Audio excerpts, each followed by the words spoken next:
Niveau intellectuel, je sais pas, j'espère que vous serez pas trop déçus. Moi, je suis journaliste. Je travaille dans un média qui s'appelle Street Press. C'est un média indépendant qui va bientôt fêter ses 15 ans. Et nous, l'un des sujets qu'on traite le plus, c'est l'extrême droite, avec un point de vue qui est assumé. C'est celui d'enquêter pour mieux lutter contre l'extrême droite. Et c'est mon sujet d'enquête depuis plus de 10 ans maintenant. J'ai participé à cet ouvrage à l'invitation de l'Institut de la Boétie et j'ai travaillé sur les liens entre les groupuscules radicaux et le Rassemblement national. Parce que Marine Le Pen passe son temps à nous dire non, il n'y a rien à voir avec ces gens-là, je les connais pas, certains d'entre eux, ils nous détestent, elle l'a dit au micro de France Inter, alors qu'il y a des liens structurels, on va en parler. Et puis je suis aussi adhérent du SNJ-CGT, donc je suis là à plein de titres et plein de casquettes. Pour parler des liens entre les groupuscules radicaux et le Rassemblement national, je trouve qu'il faut revenir à la création du FN. Le FN, c'est un parti qui est créé en 1972, et justement, c'est une émanation d'un groupuscule radical qui s'appelle Ordre Nouveau. Ordre Nouveau, c'est pas des néo-nazis, faut enlever le néo, c'est des nazis, parce qu'ils étaient là pendant l'occupation et ils ont collaboré. Et comme ils ont collaboré, ils avaient un peu une mauvaise image, ils souffraient de... Quand même, ils n'avaient pas hyper bonne presse parce que les principaux cadres avaient entaché... Et je vais recommencer, je vais y arriver. Ils n'avaient pas très bonne presse parce que les principaux cadres avaient leur réputation entachée par cette collaboration. Et l'un d'entre eux, qui s'appelle François Duprat, se dit il faut qu'on crée un nouveau parti qui aura pour vocation d'aller mener la bataille dans les urnes et conquérir l'opinion publique avec une image un peu plus lisse. En fait, aujourd'hui, on a inventé un mot pour ça, c'est la dédiabolisation. Et on nous vend ça comme une nouvelle idée de Marine Le Pen, alors que la création du Front National en 72, c'est déjà une stratégie de dédiabolisation. Une dédiabolisation de nazis. Et le deuxième pilier sur lequel s'appuie le Front National, c'est ce qu'on appelle le compromis nationaliste. Alors, il y a un intellectuel d'avant-guerre qui s'appelle Charles Maurras. Maurras, c'est un royaliste. Au moment de l'affaire Dreyfus, donc Dreyfus, c'est un capitaine juif de l'armée qui est accusé d'avoir trahi, mais c'est de l'antisémitisme et c'est une affaire qui va devenir une affaire d'État en France. Et il y a les Dreyfusards, ceux qui disent c'est un acte antisémite, il faut le soutenir, et les anti-Dreyfusards qui sont toute l'extrême droite, parce qu'elle est antisémite, va être dans ce camp-là. Et le principal intellectuel des anti-Dreyfusards, c'est Maurras, c'est le penseur de l'Action française, là, je vais en reparler après, un groupuscule royaliste. Et avant-guerre, il a eu une idée, c'est ce qu'il a appelé le compromis nationaliste, c'est l'idée de dire que toutes les familles d'extrême droite, parce qu'elles sont pas toutes pareilles, elles devraient toutes se mettre ensemble, mettre de côté un peu leurs divergences par stratégie et faire un compromis des nationalistes et se mettre ensemble derrière un front national. Ces mots-là, il les écrit avant-guerre et ils vont être repris. Et ça va être justement, ils vont appeler ce parti le Front National. Et donc, dans le Front National au début, on a les anciens nazis, on a, les anciens collabos, on a ceux qui défendent l'Algérie française. Faut quand même avoir en tête qu'à ce moment-là, c'est l'OAS, c'est une histoire qui est pas si ancienne que ça. Au moment de l'indépendance de l'Algérie, il y a du terrorisme d'extrême droite en France. Pas marginal. L'OAS a tué plus de 1000 personnes en France et dans les colonies en Algérie, qui à l'époque est française puisque c'est une colonie. Il y a des bombes qui explosent à Nancy, à Paris, il y a une tentative d'attentat du général de Gaulle. Le terrorisme d'extrême droite massif en France, il a existé après-guerre. Et au moment de l'indépendance de l'Algérie. Et donc il y a des gens de l'OAS qui sont membres qui sont fondateurs du Front National. Il y a 2-3 autres personnes d'autres groupuscules. Et puis ils se disent à ce moment-là, stratégie de dédiabolisation, faut qu'on prenne un modéré pour le mettre devant, parce qu'il aura bonne presse, parce que comme ça on pourra se faire élire. Ils vont chercher le plus modéré d'entre eux, Jean-Marie Le Pen. Je vous jure que c'est vrai. Et parce que Le Pen à ce moment-là, Le Pen il vient des communautés Tixier-Vignancourt, il a été le plus jeune député de France, il était ce qu'on appelait les poujadistes. Et donc en fait les poujadistes c'est un peu la vibe Éric Ciotti là en ce moment. C'est des mecs avant qu'ils se barrent des Républicains. ils sont plus ou moins dans la droite républicaine, mais à chaque fois qu'ils ouvrent la bouche, c'est pour tenir des propos racistes. Jean-Marie Le Pen, c'était un peu ça à l'époque, avec un électorat, petits commerçants, etc. Bon, il avait déjà été élu quand il prend la tête du Front National, mais c'est pas lui qui l'a fondé, on l'a un peu mis là. Sauf que comme c'est un bon stratège politique, il va réussir à jouer des coudes et garder cette position-là et même devenir hégémonique. Pourquoi je raconte tout ça ? Parce que, en fait, ce qu'il faut comprendre, c'est que le FN, dès sa création, c'est la maison commune de toutes les familles de l'extrême droite. Et donc, Jean-Marie Le Pen, il va maintenir ça pendant très longtemps. Et d'ailleurs, il va dire dans une interview dans la presse nationaliste, donc pas dans la presse grand public mainstream, mais en sachant qu'il s'adresse justement à l'extrême droite, il va autoriser ce qu'on appelle la double appartenance. C'est-à-dire qu'on peut être à la fois au Front National et à la fois dans un groupuscule. C'est bien que l'extrême droite, c'est la maison commune de tous ces groupuscules. Et pendant des années, ça va perdurer. Ces groupuscules, qu'est-ce qu'ils sont ? Il y a quelques familles. Alors, je fais un peu de pub, mais on a publié il y a quelques semaines sur Street Press une grosse cartographie des groupuscules d'extrême droite en France. On a fait une recension qui se voulait exhaustive. Alors, on oublie forcément, tellement il y en a, mais il y a pas loin de 300 entrées sur cette carte très documentée, et on les a rangées par famille. Allez voir. Vous pouvez taper Toulon et hop, vous allez voir les petits groupuscules qu'il y a à Toulon, c'est génial. C'est un peu ludique, c'est interactif. Bon, à la fin, c'est des fachos, mais c'est quand même ludique. En gros, ces familles, qu'est-ce que c'est ? Alors, il y a la plus vieille en France, c'est les royalistes. Les royalistes, je viens d'en parler, c'est Maurras, c'est l'Action française. L'Action française de Charles Maurras, celle qui milite contre le capitaine Dreyfus, elle est toujours active aujourd'hui. Et l'Action française, d'ailleurs, elle est à Toulon. Ils ont une antenne locale. L'Action française, c'est pas des gens qui sont très souvent violents. Ça veut pas dire qu'ils ne sont jamais violents, mais leur mode d'action principal, c'est pas la violence. Par contre, c'est une école de formation des cadres d'extrême droite, parce que ils ont une vraie culture et des vraies sessions de formation, et quand on adhère à l'Action française, on a des cours, on a des séminaires, on nous donne des livres à lire, enfin on leur donne des livres à lire, j'ai jamais été à l'Action française, promis, on leur donne des bouquins à lire, etc. Et ça... En fait, journaliste, c'est une couverture. Tout à fait. En fait, j'attends, après je passe à la France Insoumise, je me fais élire et hop, j'enlève mon masque. Mais ils ont formé beaucoup de cadres. Jean-Marie Le Pen, au début de sa carrière, a commencé à militer à l'Action française. Est-ce qu'il a eu sa carte ou pas ? Je sais pas. C'est difficile parce que les fichiers sont pas publics. Mais il a vendu les journaux de l'Action française, donc il a été militant avec l'Action française. Et il y en a plein d'autres. Eugénie Bastier, que vous voyez à la télévision régulièrement sur CNews, pareil. Elle a peut-être pas eu sa carte à l'Action française, mais elle a assisté à de nombreuses formations de l'Action française. Gérald Darmanin, notre ancien ministre de l'Intérieur, pareil, il n'a pas eu sa carte à l'Action française, mais il a assisté à des conférences, il a écrit dans des revues de l'Action française, etc., etc. Et il était collaborateur parlementaire d'un député qui lui, par contre, a assumé d'avoir eu sa carte à l'Action française. Au début, après, ils sont un peu fâchés. Ensuite, on en a plein comme ça, et ils ont formé des cadres. Aujourd'hui, il y a des collaborateurs parlementaires du RN qui sont des militants de l'Action française parce qu'ils sont bien formés idéologiquement, et on a aussi des cadres d'autres groupuscules qui viennent de l'Action française parce que c'est une bonne école.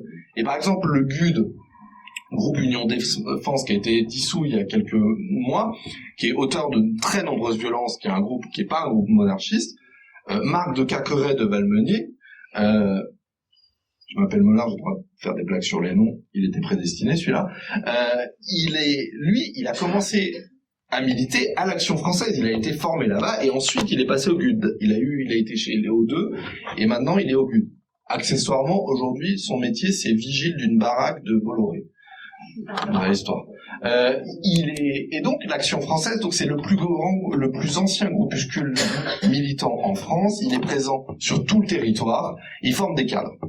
C'est des monarchistes. Eux, leur délire, c'est le retour du roi. Ils sont catholiques.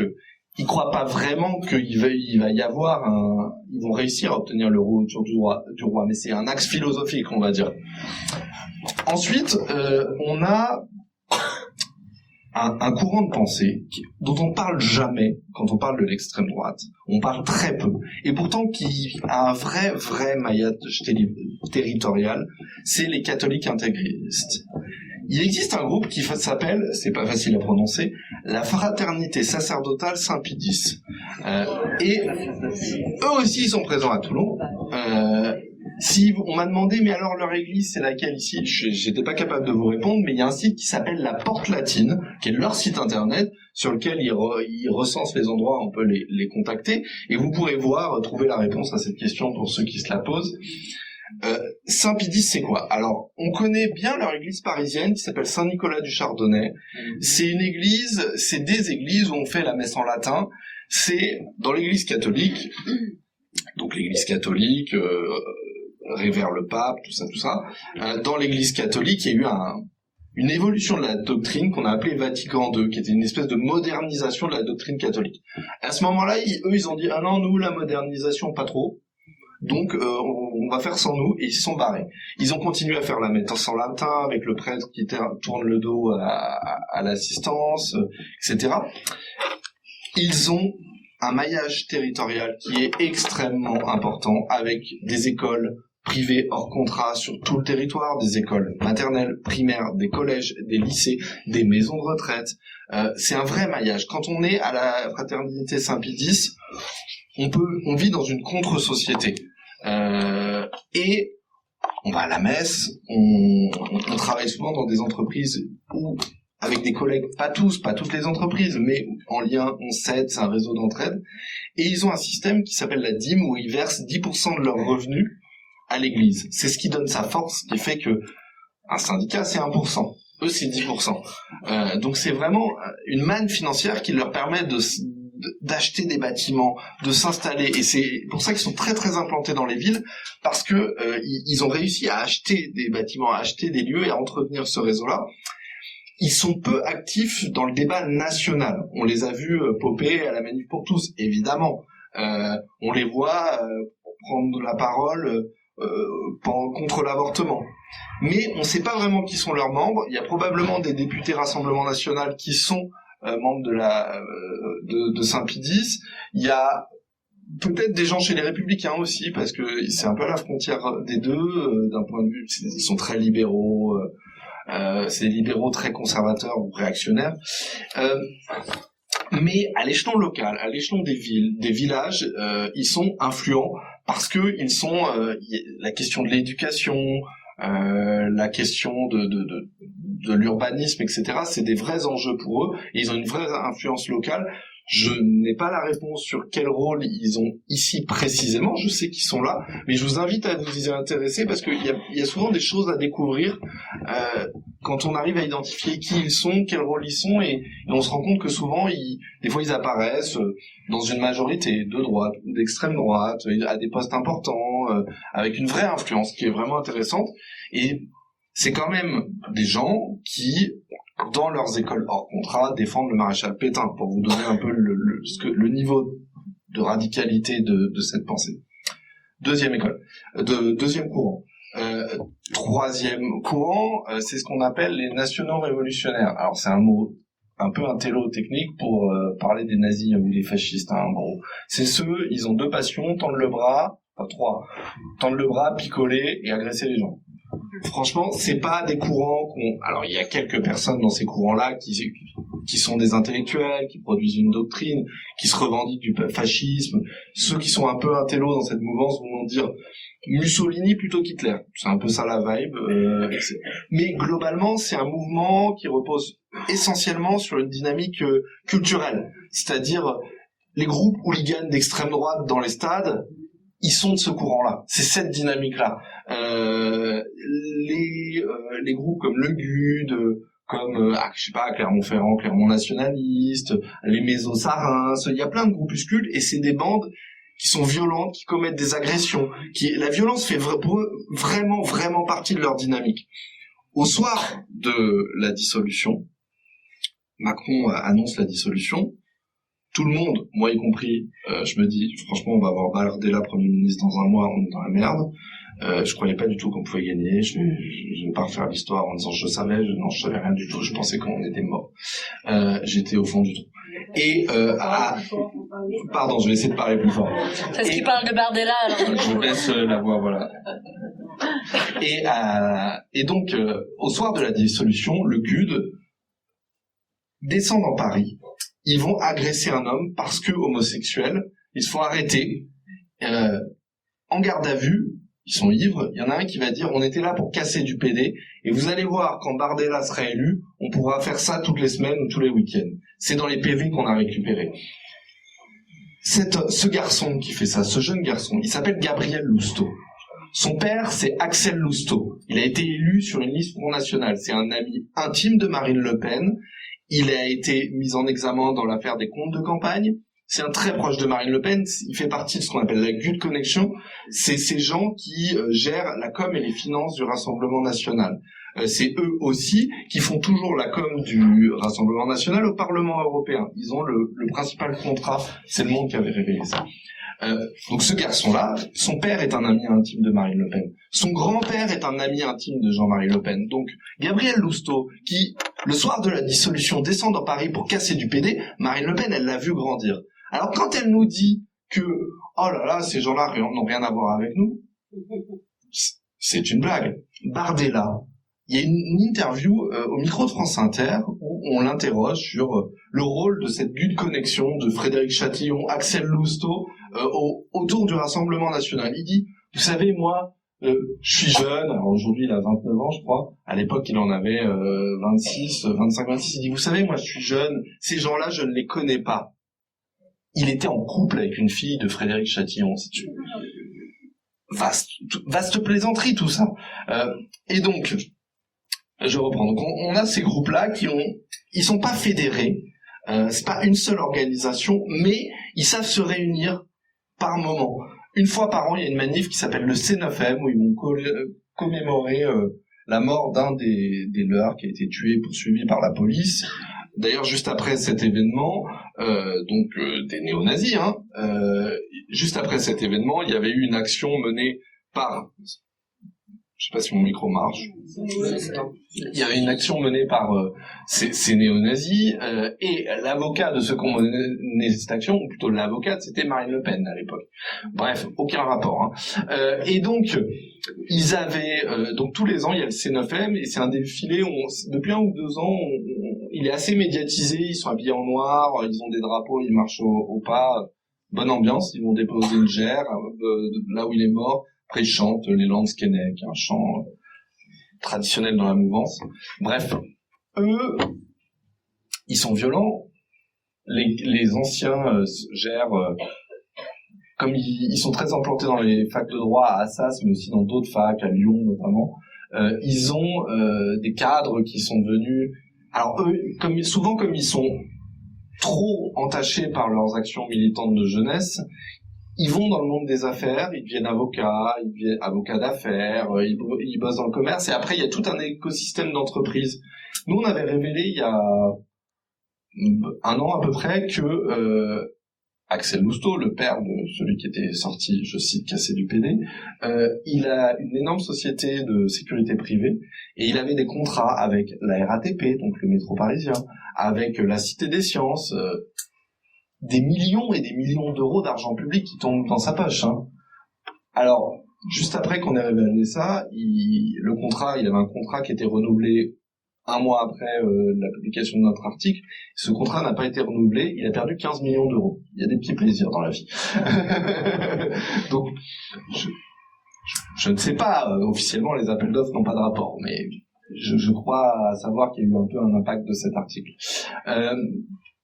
Derrière ça, donc ces gens-là aussi, ils collent pour le FN, pour le RN, ils tractent pour lui.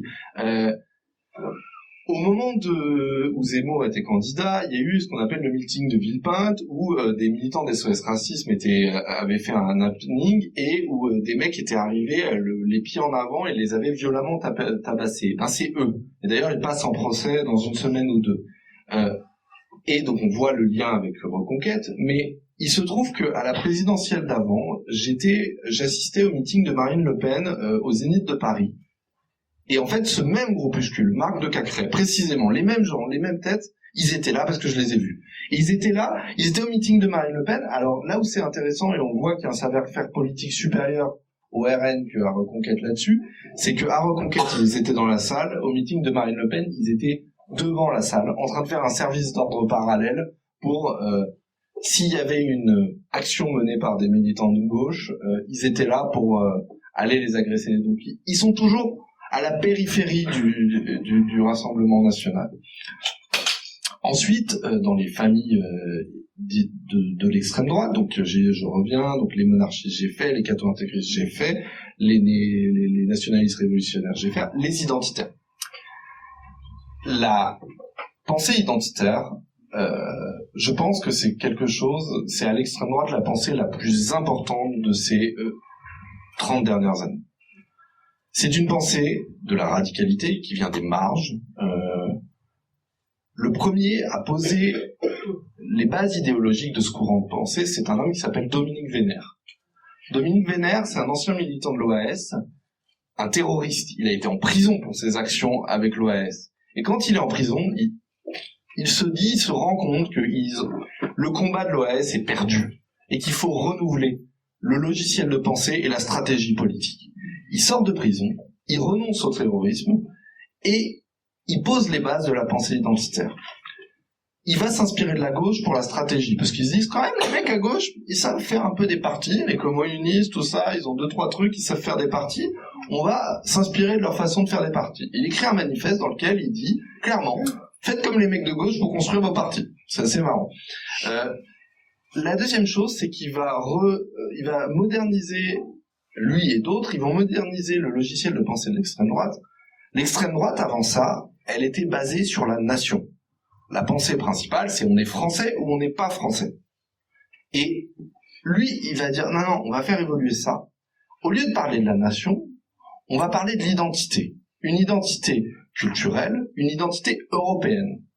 Et ils vont s'approprier l'identité européenne, ils vont dire, ils vont enjamber la nation. Pardon, je m'embarque dans un truc un peu technique, mais d'un côté, ils vont défendre le pays au sens local du pays. Vous savez, ce vieux mot pour parler d'un pays local, c'est-à-dire une région qui a l'Occitanie, voilà. Ils vont défendre cette identité-là, et vous allez voir, les groupes identitaires un peu partout en France, ils font toujours référence au nom de ces identités locales.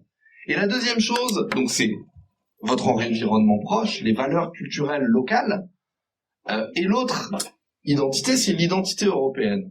Mais une identité européenne qui est blanche et qui est chrétienne. Et c'est une façon d'euphémiser en fait la race. Parce que à partir du moment où on passe de la nation à l'identité européenne, en fait c'est un euphémisme pour dire les blancs. C'est ça l'identité européenne qu'ils défendent. Alors il y a un groupe de pensée qui s'appelle le GRES, groupe de recherche sur la civilisation européenne, j'ai perdu un peu dans la bataille. C'est eux, ils sont tous les intellectuels, qui ont théorisé ça, ils viennent du Grèce. Et quand on va aujourd'hui, l'école de formation du FNJ, là où la Boétie du Front National, du Rassemblement National, en fait, il y a des cadres du Grèce et des intellectuels du Grèce qui viennent les former. Donc la passerelle, elle est évidente. Et Dominique Vénère, le mec qui a posé les bases de ça, donc je rappelle, ancien terroriste de l'OAS, pendant la manif pour tous, il se dit ah génial, la France est d'extrême droite, elle défile, c'est super, etc. Et il a une idée d'une radicalité folle. Il va à Notre-Dame de Paris, il rentre dans l'église, il s'approche du grand hôtel de Notre-Dame et il se tire une balle dans la tête. Sur le grand hôtel de Notre-Dame, pendant la période de la manif pour tous. Et il laisse une lettre, et son but, c'est de devenir le martyr de sa cause. Il laisse une lettre dans laquelle il explique que, bon, s'en prendre aux homosexuels, c'est une bonne idée, mais faut pas se tromper, le vrai problème, c'est les Arabes. Je le traduis. Et donc, son idée de devenir un martyr, ça va pas marcher tout de suite, pour 2 raisons qu'il avait sous-estimées.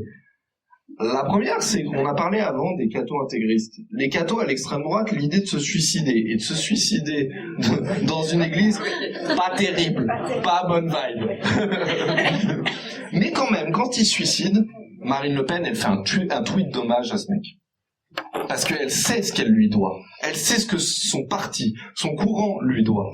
Et donc, c'est quand même dingue. Elle qui passe son temps à se dédiaboliser, elle rend hommage à un ancien terroriste qui vient de se suicider dans une église. La démarche est dingue. Et la pensée identitaire, elle a quelque chose de très important, c'est que c'est une pensée globale. Dans notre société, il n'y a pas beaucoup de nouvelles pensées qui émergent. Les pensées, elles évoluent en fait assez peu, c'est assez figé, il n'y a pas des nouveaux courants de pensée, tout bord politique, qui émergent souvent. La pensée identitaire est une pensée qui a émergé, qui est globale. Quand je dis qu'elle est globale, c'est qu'elle apporte une réponse à tout. Alors c'est une réponse raciste, c'est une réponse simpliste, mais elle apporte une réponse à tout. Par exemple, vous êtes une femme, vous êtes victime du patriarcat, des agressions, de la violence. Et ben il y a Némésis qui vous dit le problème, c'est les Noirs et les Arabes qui vous agressent dans la rue. Et donc on peut être féministe et d'extrême droite aujourd'hui. En tout cas, c'est vendu comme tel. C'est très nouveau, c'est très moderne en fait comme approche du sujet. Vous êtes pour des questions, vous êtes plutôt écolo, vous vous inquiétez de la pollution, etc. Et ben on vous dit, on va revenir là au pays, cet espace de dire consommer local, revenez aux valeurs à nos anciens qui produisaient bio parce qu'ils n'utilisaient pas de produits chimiques, qui consommer local, on produira moins. Donc il y a une dimension écolo aussi, etc. Donc la pensée identitaire, elle est très très forte. Et elle a un deuxième levier qui est très important dans cette pensée, c'est comme elle repose finalement sur le racisme en permanence, elle arrive à faire le lien entre tous les maux de notre société et le racisme. Et je vous encourage à lire un livre de quelqu'un qui, je crois, d'ailleurs, a écrit un chapitre dans le livre qui nous réunit ce soir, qui s'appelle Félicien Faury. Il écrit un livre qui s'appelle Les électeurs ordinaires. Il a regardé spécifiquement dans la région. Ben voilà, il est venu ici et il raconte comment... En fait, il dit un truc qui est très intéressant, c'est qu'il dit dire que les gens qui votent RN sont juste des fachos, c'est trop simple. Mais dire que les gens qui votent RN sont juste des fâchés, c'est trop simple aussi. C'est des gens qui ont un point d'entrée, une colère qui peut être le déclassement ou la peur du déclassement, qui peut être la peur d'un monde qui change, qui peut être la peur de la globalisation, la peur de l'insécurité, etc. Ils ont une peur de départ, mais ils acceptent une réponse raciste et ils l'épousent cette réponse. C'est là où il faut, en fait, c'est dans ce débat qu'on entend tout le temps entre fâché et pas facho et facho qu'il faudrait virer. Non, la réponse elle est entre les deux. Il y a une colère légitime ou pas, ça dépend. On sera pas toujours tous d'accord avec qu'est-ce qu'une colère légitime. Oui, est-ce que moi je trouve que la colère de la bourgeoisie qui voit le monde changer parce que la bourgeoisie réactionnaire qui va dire que deux hommes qui se marient, c'est un monde qui change, qui leur fait peur. C'est une colère que je trouve illégitime, moi. Mais la colère de l'ouvrier qui a peur de perdre son boulot, c'est une colère que je trouve légitime. Mais le problème, c'est que la réponse qui est apportée et à laquelle les gens adhèrent quand même. Je veux dire, au bout d'un moment, on l'a pas mis un fusil sur la tente pour aller voter. C'est une réponse qui est raciste. Et il faut pas l'oublier. Et la pensée identitaire, pour moi, c'est celle qui permet aujourd'hui, d'un point de vue doctrinal, au RN de s'imposer. Bardella, c'est un vrai identitaire. Marion Maréchal Le Pen, c'est une vraie identitaire. Marine Le Pen, c'est plus compliqué. Marine Le Pen, je suis pas sûr qu'elle ait une doctrine. Attention, c'est quelqu'un de très intelligent. C'est toujours une erreur de croire que son adversaire est bête. Mais elle a beaucoup évolué. Avant ça, on avait un Florian Philippot qui était numéro 2 du parti. Florian Philippot, en fait, c'était un peu un nationaliste révolutionnaire light. C'est-à-dire, il avait parce que les nationalistes révolutionnaires, ils s'inspirent du fascisme italien, qui a un petit côté ouvriériste c'est un truc d'extrême droite, antisémite, fasciste, je suis pas en train de défendre Mussolini, mais il y avait un discours ouvriériste assez fort dans le fascisme italien. Et chez Philippot, on trouvait quand même ce discours ouvriériste. Il n'était pas du tout sur la notion d'Europe, Philippot, il était pour le Frexit, il allait draguer l'électorat ouvrier, etc. Donc c'était un peu le courant nationaliste révolutionnaire, mais en un peu dilué, puisqu'il faisait quand même pas de salut nazi, lui. Enfin, pas en public, en privé, je sais pas. Aujourd'hui, il est devenu zinzin, il est dans des courants anti-vax bizarres, mais bon, bref, c'est une autre histoire. Et Aujourd'hui, le courant qui domine, c'est le courant identitaire, et Bardella, c'est un identitaire pur. Et la pensée identitaire est une pensée qui, par ailleurs, qui se définit comme de droite, là où l'extrême droite, pendant longtemps, disait ni droite ni gauche. Bardella, c'est un homme qui se définit de droite, alors il refuse de prononcer les mots parce que Marine Le Pen lui a dit qu'il n'avait pas le droit de le dire, mais enfin, franchement, c'est un mec de droite. Voilà, donc très intéressant, très important la pensée identitaire. Après le dernier courant, et j'en aurais fini après ça, parce que je sais pas regarder l'heure, je sais pas si j'ai débordé le timing qu'on s'était dit. T'en es à 35. Merde. Après. Un quart d'heure de trop. 2 phrases et je m'arrête. Je vais mettre un chrono. Il y a le courant, ce que nous on a arrangé, qu'on appelle les confusionnistes. C'est des gens qui vont utiliser les valeurs, les codes, les références d'autres champs politiques pour attirer vers l'extrême droite des gens. Il y a deux choses qui me semblent importantes là-dedans. Il y a eu égalité et réconciliation, donc Alain Soral. Quand on lit les premiers statuts d'égalité et réconciliation, en 2015, j'ai écrit un bouquin sur Soral, donc j'ai lu beaucoup de choses sur ce machin.